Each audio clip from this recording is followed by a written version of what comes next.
Okay, year 10, welcome to your video tutorial. Today, again, we're going to be looking at algebraic fractions and simplifying them. But don't worry, today we're going to look at adding and subtracting. Woohoo!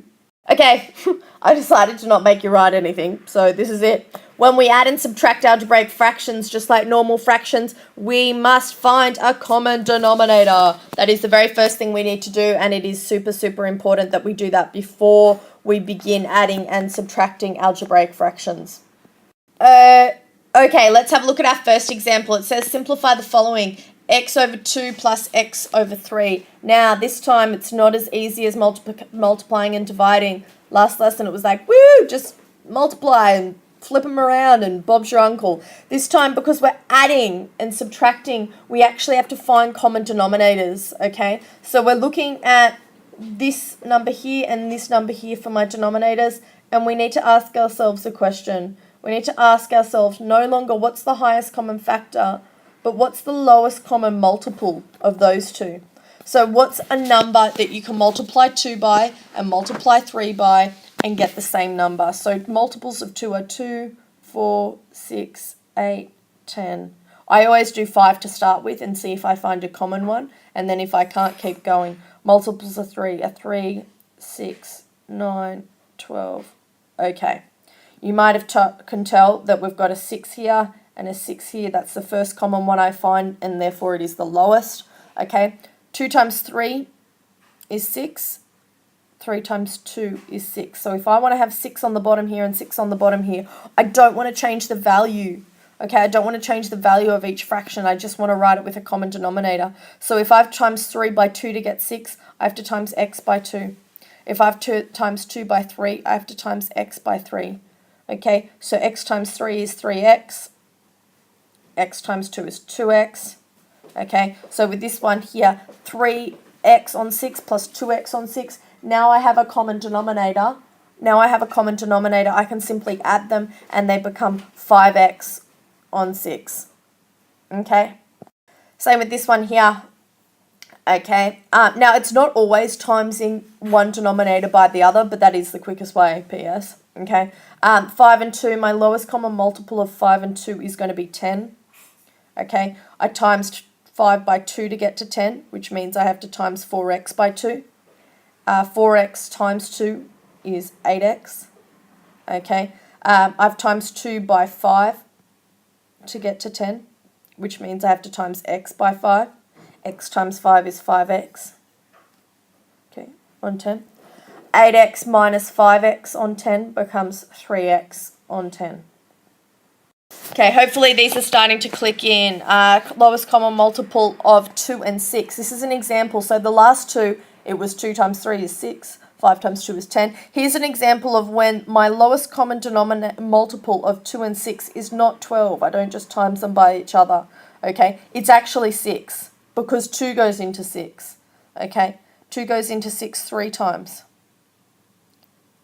Okay, which means if I've changed the denominator for this one to 6, this one can stay 6.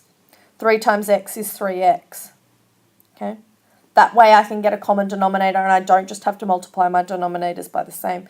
So what am I left with? 3x minus 5. Now I can't do that, but I can, because they're on the common denominator, simplify it by writing it on the one thing. 3x minus 5 divided by 6. Okay, so that's what you do if you have a common denominator. Okay, but you don't have like terms on the top. You can't subtract them or add them. Okay, you combine them and put them over the common denominator. Okay, let's have a look at this example here. Okay, x plus 2 over 4 minus x on 6. Okay, now let's have a look for a common denominator. Let's look at my multiples of 4. 4 1s are 4, 4 2s are 8, 4 3s are 12, 4 4s are 16. Okay, 6 1s are 6, 6 2s are 12, 6. Okay, already got a common multiple. My lowest common multiple, or my common denominator, is going to be 12. Okay, I'm just going to expand that a little bit because I'm going to need a little bit more room than that. It's going to be 12 on that one and 12 on that one. Okay, what have I times 6 by to get 12? Well, I've times it by 2, which means I need to times x by 2. So x times 2 is 2x. Now this one here, what did I have to multiply 4 by to get to 12? Well, I multiply 4 by 3, okay? And you'll notice I multiplied all of the top. So I have to multiply all of x plus 2. So I'm going to need to put it in brackets. 3x plus 2. Okay. Now, this is how I do it. Okay. So I go, let's simplify in this step. Okay. And I combine the two. Okay. Because remember when I said they're not really like, they look a little bit complicated. I have to combine them. X plus 2. Oh, sorry. That didn't really look like a plus. Minus 2x. Okay. Now I have to expand it. Oh, I'm running out of room. I might just rub out my numbers down here. Ooh, okay. Okay. Now I have to expand it. So 3 times x becomes 3x. 3 times positive 2 becomes positive 6. And then I've got the minus 2x from the end over here. Okay. So now I can simplify this a little bit. 3x minus 2x becomes x. And then I'm left with a plus 6 on 12. Sorry, my working out jumped a little bit then. But hopefully that you should see that that is how I do it. So quick steps is remembering when I've got a number statement or an expression on the top, okay, and I need to multiply by a number, the number statement goes into brackets, okay. I then combine them on the common denominator. I then expand the brackets. When I expand the brackets, I then simplify. Okay, let's have a look at this example here. Okay, x plus 3 on 3 plus x minus 4 on 7. Okay, again, what's my common denominator? Well, I can look. If I do my multiples, 3, 6, 9, 12, 15, 18. 7 ones are 7, 7 twos are 14, 7 threes are 21. Okay, still haven't found a common denominator. Let's keep going with 3. Oh, next one is 21. Okay, so my common denominator for both of these, okay, I'm going to rub that out because I'm probably going to need that space, is 21. 21 is my lowest common multiple and is going to act as my common denominator. Okay, 21, 21, subtract. Okay, and I have to make sure I do, whoops, that's a plus, my symbol in there. Okay, so first off, I need to ask myself, how did I get from 7 to 21? Well, I multiplied 7 by 3, which means I need to multiply all of the number sentence at the top by 3. Okay, then on the left-hand side here, okay, how did I get from 3 to 21? I multiplied it by 7. Okay, so I'm just going to pop that 7 up there because I can't quite fit it on the side. Okay, so that's 7 brackets x plus 3. Okay, then the next step I told you guys to do is you combine it on the common. Okay, so I put it over one denominator and I start to expand. 7 times positive x is 7x. 7 times plus 3 is 21.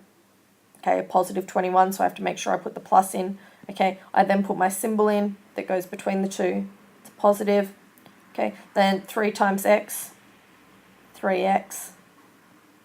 3 times negative 4 becomes negative 12. Okay, then I go by grouping. If I'm on 7x and I plus 3x, that will give me 10x. Okay, and I'm on plus 21, minus 12. 21 minus 12 is still positive 9 on 21. Okay, and that's it, guys. So a few things there. Making sure when you're multiplying a numerator, okay, when you work out how many times the denominator goes into the common, you multiply the whole number sentence, okay? You then put them both in that form. You expand them, okay? And you simplify by grouping like terms. And then you come to your answer. And that's it, guys. That's adding and subtracting algebraic fractions.